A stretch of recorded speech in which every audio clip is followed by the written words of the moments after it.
Muy buenos días a todos. Sean bienvenidos al Centro Internacional de Negocios de la Secretaría de Economía.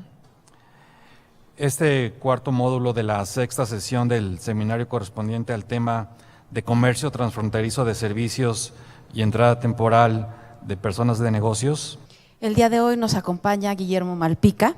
Guillermo nos platicará sobre las principales disciplinas contenidas en los capítulos sobre comercio transfronterizo de servicios y entrada temporal sobre personas de negocios, en los tratados de integración progresista de Asociación Transpacífico, el TIPAT y el TEMEC, y sobre las oportunidades o beneficios que representan estos tratados para los consumidores y los prestadores de servicios mexicanos. Voy a hablarles un poco a manera general, primero, en qué consiste el comercio de servicios y la entrada temporal de personas de negocios, para poner un poco el contexto de qué se trata esta liberalización, de qué se negocia en este tipo de capítulos dentro de nuestros tratados y en particular qué cambió entre el TLCAN y la negociación del TEMEC y la negociación del TIPAT. De manera muy general, y aquí usando unas slides de un buen amigo de la Secretaría de la OMC, a quien le doy crédito por este bonito gráfico, les diría, no hay una definición de servicios, pero hay una manera de prestar un servicio y se definieron 4 modos de prestación de servicios, que son relevantes también en la negociación del TLCAN y de los tratados que nos ocupan hoy, porque la composición de los diferentes modos va en diferentes capítulos, y ahorita me explico, ¿no? Primer modo de prestación, el modo de prestación depende de quién se mueve, de si el prestador de servicios o el consumidor de un servicio. Entonces, en el modo 1, que es la prestación transfronteriza de servicios como tal, no se mueve ninguno de los dos, de las dos personas, el que se mueve es el servicio. Vamos a pensar que yo soy un consultor y que alguien me pregunta pues algún tema sobre las negociaciones comerciales, y entonces me lo pregunta y está en otro país. Si yo le mando mi opinión a través de un correo electrónico o tengo una videoconferencia con él para explicarle mi opinión sobre ese tema, estaría hablando del modo 1, como vemos aquí. Siguiente slide, por favor. El modo 2 es el consumo en el extranjero, y acá el que se mueve es el consumidor. El consumidor va al país del prestador de servicios y ahí consume el servicio. Típicamente pues es el turismo, ¿no? Es el ejemplo más clásico de esto. Siguiendo mi propio ejemplo de la consultoría, bueno, yo detecto que, pues que es mejor que venga esa persona para que tengamos una discusión más detallada sobre la consulta que me está haciendo, o le quiero hacer una capacitación más profunda sobre el tema que me está preguntando, y entonces esa persona que quiere de mí este servicio viene al país en donde estoy establecido y ahí consume el servicio. Aunque está dentro de mi mismo país, se considera un comercio internacional de servicios, una exportación de servicios míos. Entonces este es el modo 2, el modo que tradicionalmente está más liberalizado de los 4 modos de prestación.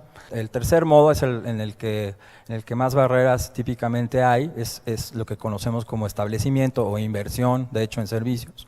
Y en ese caso pues sería el que se mueve es el prestador del servicio, no el consumidor. Se mueve al país del consumidor y se establece con una forma legal, como una inversión, digamos. En mi ejemplo, bueno, pues yo iría entonces al país aquel en donde me están haciendo la consulta y pondría una firma de consultoría para prestar los servicios desde ahí, ¿no? Eso sería, siendo yo una firma extranjera, el modo 3, ¿no? Es importante este modo 3 porque en los tratados que México negocia desde el TLCAN y en adelante, este modo 3 no está en el capítulo de comercio transfronterizo de servicios, aunque es una manera de prestar servicios, ¿no? Está en el capítulo de inversión, porque se decidió en ese momento que en el capítulo de inversión, desde el TLCAN, se iba a tratar todo lo que es inversión, no solamente inversión en bienes, sino también inversión en servicios. Entonces el modo 3 está en el capítulo de inversión tratado, y por esa razón los compromisos que se hacen para servicios y para inversión son comunes, son los mismos compromisos, como vamos a ver un poco más adelante.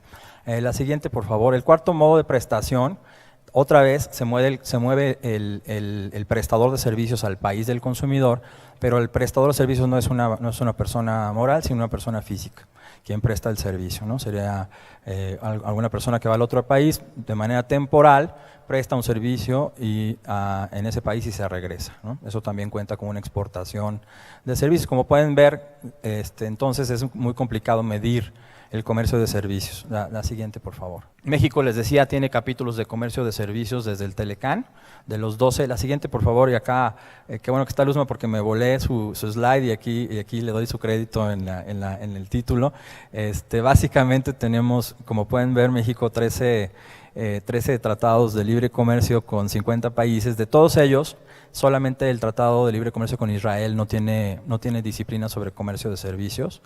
Bueno, les decía, es muy difícil medirlo. En realidad, si vemos los números nacionales, los servicios son un componente importante de la economía mexicana. El sector terciario es normalmente la mayor parte del PIB en nuestro país, unas 2/3 partes aproximadamente, siempre decimos, pero a nivel de comercio internacional de servicios todavía es una pequeña fracción del comercio total, aproximadamente 11%, depende cómo lo midamos, ¿no? Y además hay un problema de medición porque es difícil capturar estos 4 modos de prestación. ¿Por qué les digo esto? Porque en la negociación normalmente de mercancías tenemos muchos datos duros para auxiliar los objetivos de negociación, para determinar cuáles son los intereses ofensivos y defensivos de nuestro país. Las 2 escuelas, muy brevemente, bueno, la escuela del Telecán, México pues es fan de la escuela del Telecán, por decirlo de alguna manera, aunque seguimos participando en la OMC de una manera muy activa. ¿Cuál es la principal diferencia? Bueno, 2 diferencias. Una, les decía, los 4 modos de prestación en la OMC obviamente están en el mismo acuerdo, en el GATS, y entonces todos los compromisos están en un solo lugar, mientras que en el Telecán hay 2 capítulos, el de servicios y el de inversión, que tiene que ver con comercio de servicios, ¿no? A través del modo 3 que está en inversión. Los compromisos específicos también que hace cada país para liberalizar el comercio de servicios son diferentes en la OMC y en los acuerdos como Telecán, como son el TPAT y el TEMEC, en el sentido de que somos mucho más ambiciosos para liberalizar. Nosotros decimos, todo está liberalizado en este enfoque tipo Telecán, en el que siguió el TEMEC, todo está liberalizado a menos que te diga que no en estas listas que te voy a presentar, estas listas negativas que te voy a presentar. Entonces todo está liberalizado mientras no lo veas ahí, ¿no? Es una lista negativa. Un poco ya entrando en la estructura del TEMEC y después vamos a tener una serie de preguntas aquí para elaborar un poco sobre las diferencias entre Telecán, TEMEC y TPAT, que con gusto lo hacemos y en específico referirnos a disciplinas del capítulo de comercio de servicios y después del capítulo de la entrada temporal. Solo quería comentar. El comercio de servicios normalmente se negocia en una estructura, la arquitectura de comercio de servicios en nuestros tratados es un capítulo general como el que les estoy describiendo hoy, de comercio transfronterizo de servicios, y capítulos complementarios que también tienen que ver con servicios, con sectores de servicios, pero que tienen disciplinas muy particulares y que se negocian en un capítulo aparte. ¿Qué buscábamos en la negociación del TEMEC? Bueno, prioridades, teníamos algunas premisas, preservar esto como un acuerdo trilateral, preservar la integración, dar certidumbre, para eso son los tratados internacionales, para dar certidumbre, y garantizar el acceso a los mercados de servicios y de inversión en este caso, ¿no? Dentro de las 4 prioridades que se establecieron para la negociación, yo ubicaría el capítulo de comercio transfronterizo de servicios, como pueden ver ahí, en la esfera de mantener o de elevar la competitividad regional con respecto a otras regiones del mundo, lo mismo que el capítulo de la entrada temporal, ¿no? Serían esa la prioridad que atiende, además de la de certidumbre, sobre todo, ¿no? Vamos a ver, no hubo una gran modernización en estos 2 capítulos, pero sí se garantizó que se preserva la certidumbre jurídica a través de los compromisos de liberalización y se mejoran algunas disposiciones para mejorar la competitividad de la región en este tema de comercio de servicios. Por favor.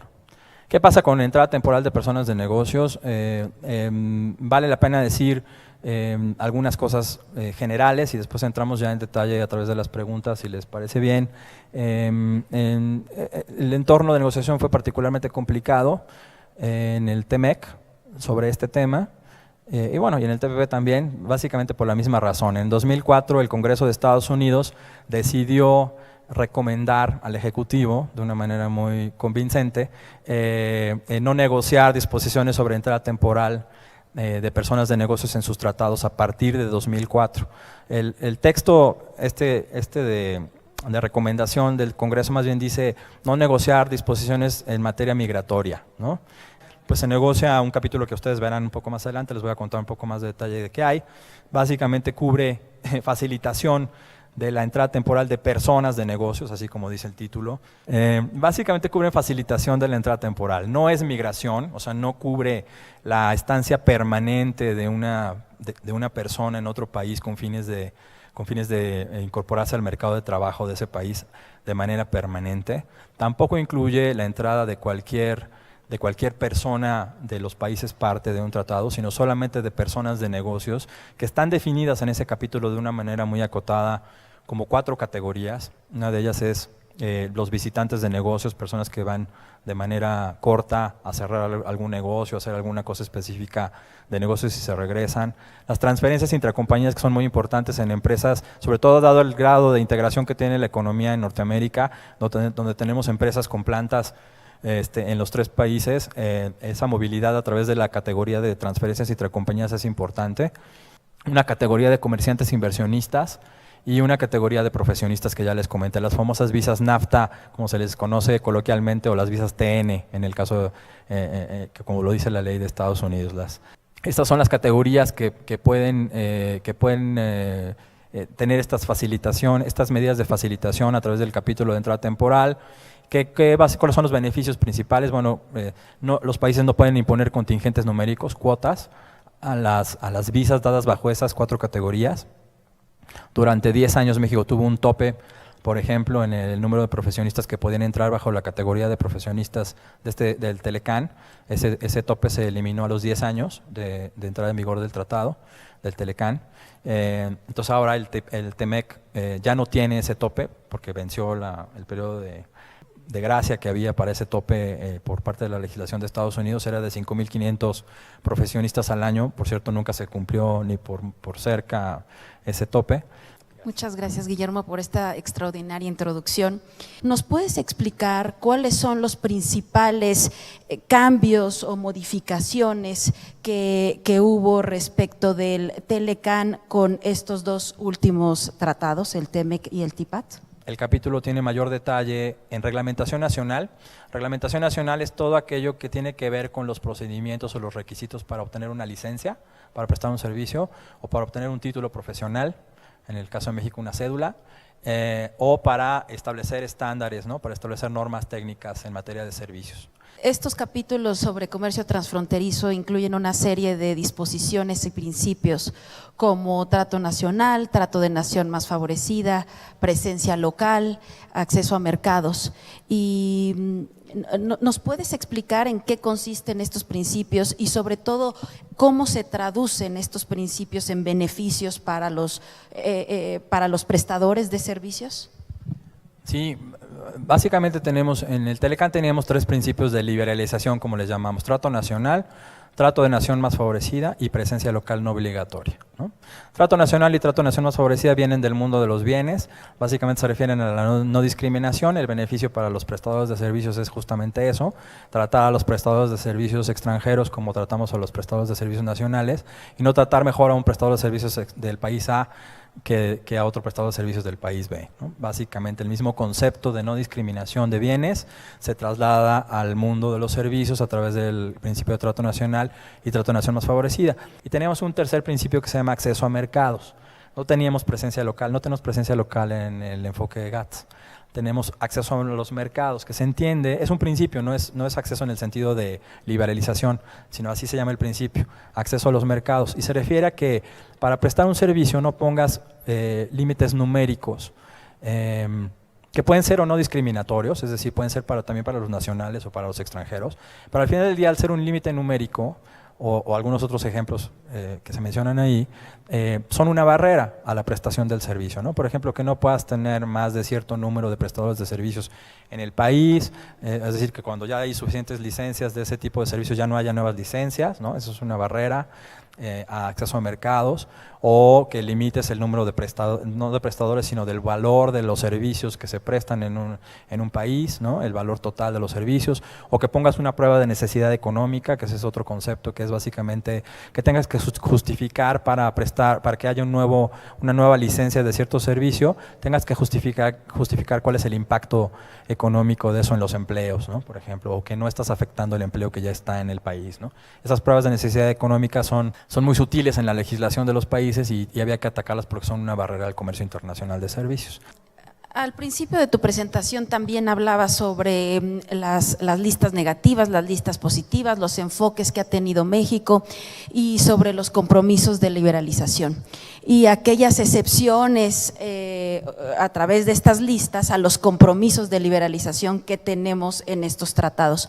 ¿Nos puedes platicar un poquito más sobre los enfoques de listas negativas y estas excepciones a los compromisos de liberalización que tenemos en estos dos tratados? Sí, aquí también hubo cambio con respecto al Telecán. Básicamente el símil con bienes es, bueno, en bienes tienes listas de desgravación arancelaria, en servicios tienes listas de medidas disconformes, se llaman, y están divididas en dos anexos. Anexo 1, en donde haces esta fotografía de tu legislación vigente y tú dices, bueno, yo tengo esta limitación en la que para prestar ciertos servicios tienes que estar establecido, por lo tanto es una reserva a presencia local no obligatoria, o tengo esta restricción en mi ley de notarios para decir que pues todos los notarios tienen que ser mexicanos por nacimiento, por lo tanto es una limitación al principio de trato nacional, y así, ¿no? Entonces pones en esas listas negativas de anexo 1 una foto de tu regulación en donde no cumples con los principios del capítulo, ¿no? Son las listas, por eso son negativas, porque te dicen lo que no puedes hacer, ¿no? Y tiene que estar respaldada por una ley o por alguna medida, ¿no? No la puedes inventar ahí en la negociación, sino tiene que estar respaldada por una medida. Si no existe una medida, no la puedes poner en una reserva, pero al revés, si pasa, si se te olvida o se te va a revisar una ley que contenía una limitación, pero no la pones en tus anexos, la pierdes, lo estás liberalizando, ¿no? Por eso se llaman listas de list or lose, ¿no? Si no la pones, estás abriendo involuntariamente el sector, ¿no? Entonces, son listas negativas en donde todo está abierto menos lo que yo te digo. Ese es el anexo 1. El anexo 2 es el equivalente a no hacer compromisos en algún sector, ¿no? Es decir, tengo sectores que son sensibles y no hago compromisos en esos sectores, puedo hacer lo que quiera en esos sectores, es decir, ser más restrictivo mañana de lo que soy ahora, liberalizarme pero no tiene ningún compromiso internacional, es decir, puedo hacer lo que yo quiera. Ese anexo 2, por ser una desviación importante del espíritu liberalizador de los tratados, es un anexo que tiene que ser muy cortito, muy bien justificado, y que los países pues, usan para poner ahí sectores de mucha sensibilidad política o sectores que no están bien desarrollados en su legislación y que prefieren guardarse un margen de política para cuando los regulen, ¿no? Entonces ese tipo de cosas vienen en el anexo 2. Consolidar esos 4 anexos en 2 anexos, entonces prácticamente lo que venía en el anexo 3 y en el anexo 4 del Telecán están ahora en el anexo 2 del TEMEC, ¿no? ¿De qué forma las disciplinas que están contenidas en estos dos capítulos, en estos dos tratados, favorecen o ayudan a incrementar la competitividad de los prestadores de servicios y que estos prestadores de servicios puedan insertarse en estas cadenas globales de valor? Yo te diría de 3 maneras. Una, precisamente a través de la certidumbre que da el hecho de que la legislación de un país no va a ser más restrictiva en el futuro de lo que ahora ya es, o sea, ya no puedes echar reversa en la liberalización de servicios. Eso podría ser menor en otro contexto, pero en el contexto actual en donde se están revisando las políticas comerciales de muchos países es extremadamente relevante. Pasando un tema a cuestiones un poquito más puntuales sobre el TEMEC. El TEMEC es el primer tratado que incluye una serie de apéndices, además de los anexos que ya nos platicabas, las medidas disconformes en el anexo 1 y 2, el TEMEC contiene una serie de apéndices que le dan un plus a este capítulo. Y quiero señalar, hacer referencia a los 3 más relevantes o los 3 nuevos apéndices o anexos que se incluyeron en el TEMEC, que es el anexo o apéndice sobre servicios de entrega, de acuerdos de reconocimiento mutuo y retransmisiones de señales, y el de retransmisiones de señales y televisión abierta. ¿Nos puedes platicar un poco qué contienen o qué se prevé en estos apéndices o anexos? Sí, claro, de manera muy breve, el anexo sobre reconocimiento mutuo viene del Telecán, es el anexo 1205 del Telecán, y lo que te ayuda es a juntar a los representantes de las diferentes profesiones en los 3 países a dialogar sobre la posibilidad de tener un acuerdo de reconocimiento mutuo. ¿Qué es esto? Pues que para ir como profesionista a ejercer en alguno de los países del tratado, no tengas que revalidar tus estudios y volver a obtener la licencia en el otro país, muchas veces tener que cumplir algunos requisitos como en México de servicio social, en fin. Lo que hace el reconocimiento mutuo es, yo reconozco la manera, la experiencia, la educación que tú tienes en tu país, y con ciertas normas y con ciertos perfiles de profesionista te reconozco tu título en mi país, ¿no? Es un acuerdo, es un concepto interesante que en el Telecán ya tuvo 3 resultados. Hay acuerdos de reconocimiento mutuo de ingenieros, de arquitectos y de contadores que se preservan en el TEMEC. Se dice que se preservan los acuerdos que ya se consideraron. Además, en el TEMEC se buscan otra manera de reconocimiento, no solamente el reconocimiento mutuo, porque hay otras maneras también de reconocer las profesiones, que puede ser, por ejemplo, llevar un registro de profesionistas del otro país que tiene un cierto nivel de calificaciones y que podría ser recomendable, ¿no? Ese mecanismo de registro, por ejemplo, lo usan mucho en APEC, ¿no? Bajo su proyecto del arquitecto APEC o el ingeniero APEC, y que se retoma, por cierto, en el anexo de reconocimiento mutuo del TIPAT. Luego el anexo sobre transmisiones, es un anexo que está solamente en el TEMEC, no está en el TIPAT.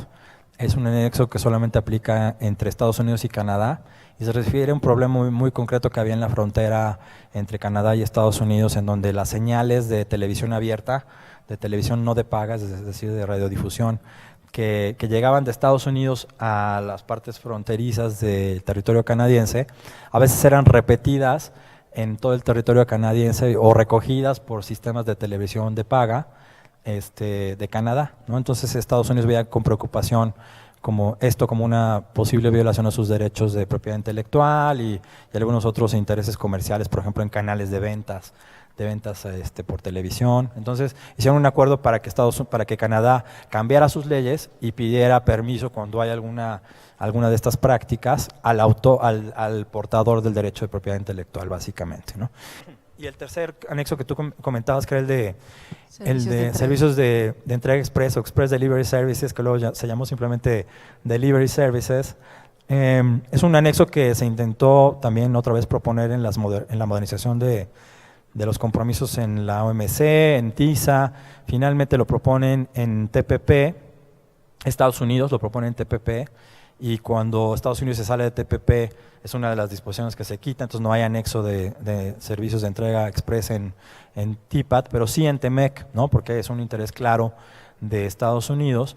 A lo que se refiere básicamente es a disciplinar a los monopolios postales cuando se meten en el negocio de entrega express, ¿no? O de mensajería y paquetería. Hay quien dice que, entrega express es mucho más que mensajería y paquetería, pero bueno, vamos a mencionarlo para simplificar de esa manera, ¿no? Una última pregunta relacionada con el transporte de carga, autotransporte transfronterizo entre México y Estados Unidos. Como sabes, pues el tema del el comercio transfronterizo de carga entre México y Estados Unidos, pues ha sido un tema de controversia desde hace ya varios años entre México y Estados Unidos. Ha dominado la agenda de los temas bilaterales entre México y Estados Unidos. Incluso México inició un panel en contra de Estados Unidos por este tema. Se llevaron a cabo diferentes reuniones, diferentes programas piloto, después un proyecto demostrativo. En fin, es un tema que ha dominado la agenda entre ambos países. Y el TEMEC, en el TEMEC, México y Estados Unidos acordaron algo relacionado con el programa de autotransporte de largo recorrido. ¿Nos puedes explicar en qué consiste este acuerdo al que llegaron México y Estados Unidos en este tema? Sí, básicamente la apertura que garantiza el Telecán en materia de autotransporte terrestre de largo recorrido se garantiza, es decir, se mantiene la apertura que el Telecán prometió y que, como tú ya bien dices, tuvo una larga historia de disputas y de programas demostrativos, 2 programas demostrativos y finalmente ya una operación bajo las reglas regulares de Estados Unidos para el transporte. Entonces preserva esa apertura. Los transportistas mexicanos que tienen permiso para operar más allá de la zona fronteriza de Estados Unidos mantienen esos permisos, de ninguna manera se les eliminan esos permisos. Es más, sí pueden seguir, el Departamento de Transporte de Estados Unidos puede seguir recibiendo solicitudes de permisos adicionales porque, repito, la operación de transportistas mexicanos en Estados Unidos para largo recorrido ya se rige por normas regulares, no por un programa temporal como fue el proyecto demostrativo. Entonces se garantizan esas tres cosas, ¿no? La apertura, las licencias que ya se otorgan y el seguir recibiendo solicitudes de mayores licencias mayores permisos para prestar ese servicio. Hacer todo el transporte que hace México con Estados Unidos por tierra y no nos alcanzaría, ¿no? Y crecer exponencialmente para activar la salvaguarda. Además de eso, digo, para salvar un poco el tema, metimos un párrafo de revisión. A los 5 años esa reserva se tiene que revisar, ¿no? Independientemente de la revisión general del tratado en el año 6, en el año 5 tenemos que revisar si tiene sentido esa salvaguarda, si se ha usado o si la tenemos que eliminar. Y además de eso, un anexo adicional del TMEC en el capítulo de servicios es un comité nuevo de transporte, en donde vamos a tratar de atender otras preocupaciones que expresaba el sector privado mexicano ya sobre la operación a nivel estatal, ¿no? De este tipo de transporte. O sea, tú ya tienes el permiso para operar largo recorrido, pero en el estado fronterizo X te ponen un requisito adicional que pues de hecho no te deja pasar por ese estado, ¿no? Entonces, el comité de transporte está pensado para todos los modos de transporte cubiertos por el tratado y para atender ese tipo de preocupaciones específicas ya en la operación, en la implementación del tratado en materia de transporte. Entonces, le pusimos candados por todos lados y algunos mecanismos de consulta para tratar de que esto tuviera el menor efecto real, pero al mismo tiempo diera la visibilidad necesaria que necesitaba el gobierno de Estados Unidos para cerrar este acuerdo. Es de alguna manera parecido al modo 4 que les explicaba del GATS, entonces está cubierto para efectos de la liberalización por el capítulo de comercio transfronterizo de servicios, o sea, la movilidad de un prestador de servicios que va al otro país, persona física que va al otro país a prestar un servicio. Esa es sería una modalidad de la entrada temporal, pero entrada temporal es más allá que prestadores de servicios, ¿no? Por ejemplo, también incluye inversionistas. Yo creo que el hecho de ser uno de los pocos países que tenemos capítulo de entrada temporal y por lo tanto visas NAFTA es en sí ya una enorme ventaja, ¿no? Creo que el hecho además de ya no tener un límite numérico a las visas de profesionistas pone a México en una posición competitiva muy interesante con respecto a otros países que también incursionan como profesionistas en Estados Unidos, que tienen que recurrir a una visa global que sí tiene un cap global, ¿no? Tiene un tope numérico global. México tiene su propia categoría de visas y Canadá su propia categoría de visas para entrar a Estados Unidos. Muy bien, pues Guillermo, con esto damos por concluido. Muchísimas gracias, de verdad muy interesante todo lo que nos platicas.